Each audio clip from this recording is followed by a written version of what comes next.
Hello friends, போன வீடியோல section 29 computation பார்த்தோம். இந்த வீடியோல specific deductions பார்க்க போறோம். அதுல first deduction section 30 deduction என்ன அப்படிங்கறத தான் நம்ம இந்த வீடியோல தெளிவா பார்க்க போறோம். First section 30 அப்படிங்கிறது என்னன்னு கேட்டிங்கனா rent paid to tenant அது மட்டும் கிடையாது.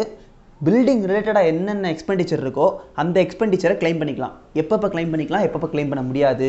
அதுதான் நம்ம இந்த வீடியோல பார்க்க போறோம். இது எதுக்காண்டி கொண்டு வராங்கன்னா இப்போ ஒரு ஹவுஸ் புரோக்கர் இருக்காரு. அவர் ஹவுஸ் புரோக்கருக்கு இன்கம் நிறைய earn பண்றாரு. மொத்த இன்கமுக்கு டாக்ஸ் கட்டணுமான்னு கேட்டா கட்டணும். ஆனா அந்த ஹவுஸ்க்குன்னு சில எக்ஸ்பெண்டிச்சர் பண்ணிருப்பார்ல, அந்த எக்ஸ்பெண்டிச்சரை டிடக்ஷனா கழிச்சுக்கலாம். அந்த பெனிஃபிட் தான் இந்த PGBP ல அவங்க கொடுக்குற எக்ஸ்பெண்டிச்சர்ங்கற ஒரு கான்செப்ட். அதுல first rent paid as tenant. ஒரு டெனன்ட்டா வந்து ஒருத்தவர் வந்து இருக்காரு. அவர் வந்து ஒரு ரெண்ட் பே பண்றாரு. அதே சமயத்துல அவர் இன்கம் earn பண்றாரு. இந்த கேஸ்ல எவ்வளவு அமௌண்ட் எப்ப கழிச்சுக்கலாம்ங்கறத நம்ம பார்க்கணும். ஃபர்ஸ்ட் ரெண்ட் 1,80,000 1,80,000 தாண்டிச்சுனா TDS கண்டிப்பா டிடக்ட் பண்ணிருக்கணும். பண்ணாம விட்டாருன்னா நம்ம எவ்வளவு வந்து நம்ம பே பண்றோமோ அதுல பர்టిక్యులர் போர்ஷனை திரும்ப ஆட் பேக் பண்ணணும். எவ்வளவுங்கறத தான் இப்போ நம்ம பார்க்க போறோம். பே பண்றவர் இப்போ வந்து எக்ஸாம்பிளுக்கு இப்போ நான் தான் வந்து ஒரு டெனன்ட் ஒரு ஹவுஸ்ல குடி இருக்கேன்.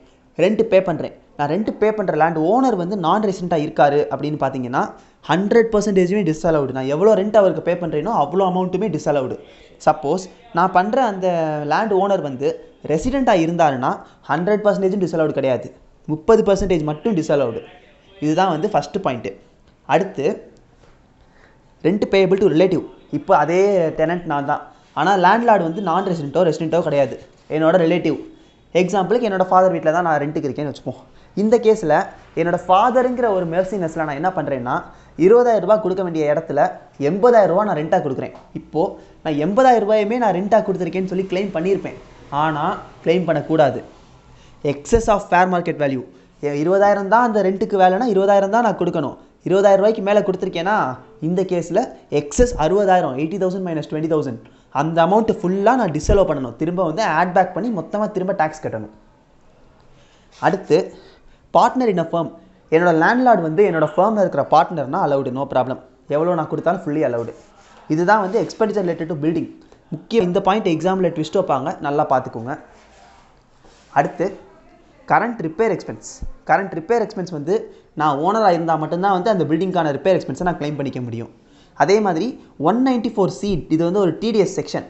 இந்த செக்ஷன்ல சொல்லப்படுற அமௌண்ட்டை வந்து இந்த என்னோட ரிப்பேர் எக்ஸ்பென்ஸ் தாண்டிச்சுனா TDS பிடிச்சிருக்கணும். பிடிக்கலையா 30% டிஸ்அலவுட். இது ஒரு இம்பார்ட்டன்ட் பாயிண்ட், நல்லா ஞாபகம் வச்சுக்கோங்க.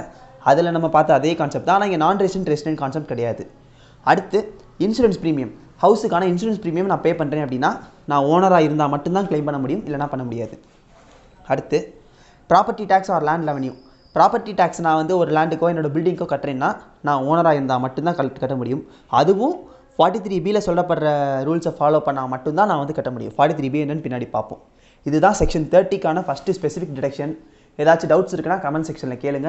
மறக்காம சேனலை சப்ஸ்கிரைப் பண்ணிடுங்க. Thank you friends.